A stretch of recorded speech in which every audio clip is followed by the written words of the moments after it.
Hello and welcome to Cinemania.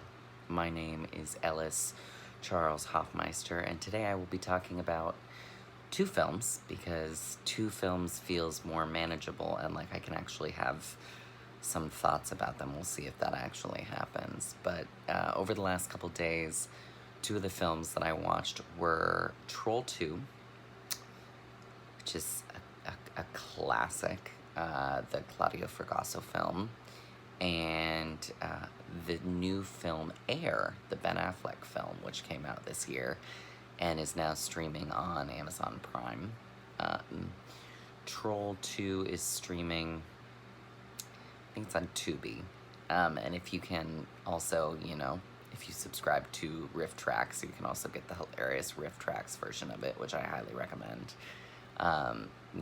So Troll 2 is a hot mess, and it is glorious, and it was the subject of a documentary called Best Worst Movie by the lead as a grown-up who plays the little kid. And it is a baffling film about a family that does a house swap with another family in the town of Nilbog. And, of course, the small child in the family sees all the bad things coming, and with the help of his trusty dead grandfather, has to confront the not trolls. It's a film called Troll 2, and was basically titled that way to capitalize off of the moderate success of Troll, which I started watching last night and is bafflingly strange, and I will talk about it at some point because it has a wildly amazing cast. Michael Moriarty, Shelley Hack, Julia Louis-Dreyfus, Brad Hall, early on with them. It's fascinating. But Troll 2 is something else entirely. It is also the great film where it was basically created because the director's wife was very unhappy with everyone becoming vegetarians. So it's a vegetarian revenge film of sorts. It also has the sexiest popcorn sex scene of all time. It's great. It's just a fucking delight, and you should definitely watch it. And by that I mean it is bizarre on every level and is just wonderful. If you've ever wanted to watch people drink dairy products and then have terrible things happen, watch this, or The Stuff, which also stars Michael Moriarty. So, interesting. I also watched Ben Affleck's Air, which is a film that recently came out, and I wanted to watch because, I'm a fan of Ben Affleck and Matt Damon's, and Matt Damon stars in it, and Ben Affleck plays, Phil Knight, and, I'm from Oregon, and I grew up around Nike, and have a lot of personal connection to that, and that story, and knew a lot about it, and knew a lot about Michael Jordan, and Air Jordans, and how that was involved with Nike, and if you haven't seen The Last Dance, it's one of the best things I saw last year, and as being someone that does not necessarily know a ton about sports, I was riveted by it. I thought it was just absolutely riveting.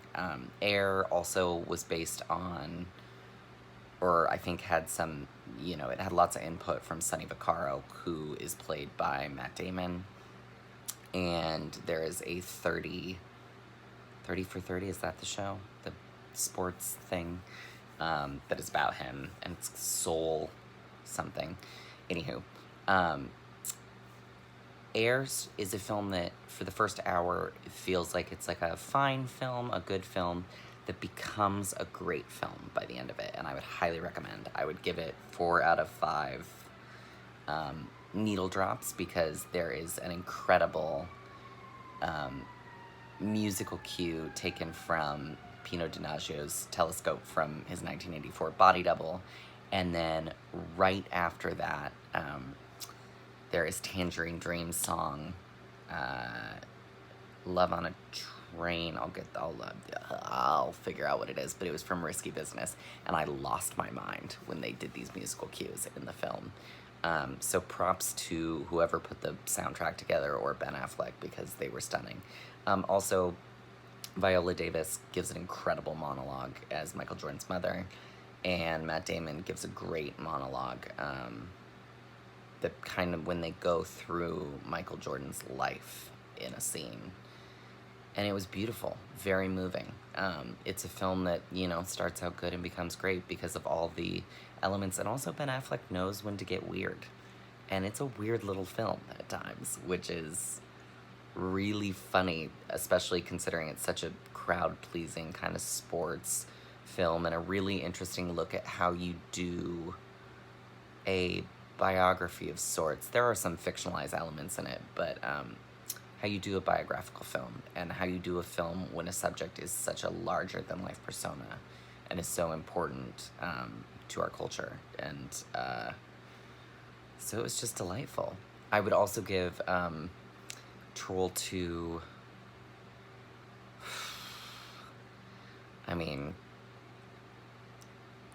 1 out of 5 haunted grandpas, but 5 out of 5 for the delight of the insanity of the performances. So, you know, if you want a fun, bad movie, watch Troll 2. If you want a great new movie that you can watch with your parents, because oftentimes when I recommend films, they're films that I would force my parents to watch. And I have made my parents sit through some films in my life. But it's an easy sell. It's one where I wanted to call them and be like, ooh, watch this. As opposed to like, ooh, watch this movie with me, and then I'll fall asleep and you're gonna stay awake through all the disturbing bits. So anyway, have a wonderful weekend. A film that I would recommend, if you've never seen it, is the thriller Dead of Winter with Mary Steenburgen, however you say it, and Roddy McDowall. It's a great thriller if you've never seen it. So that's your recommendation for the weekend. Have a wonderful weekend, and take care.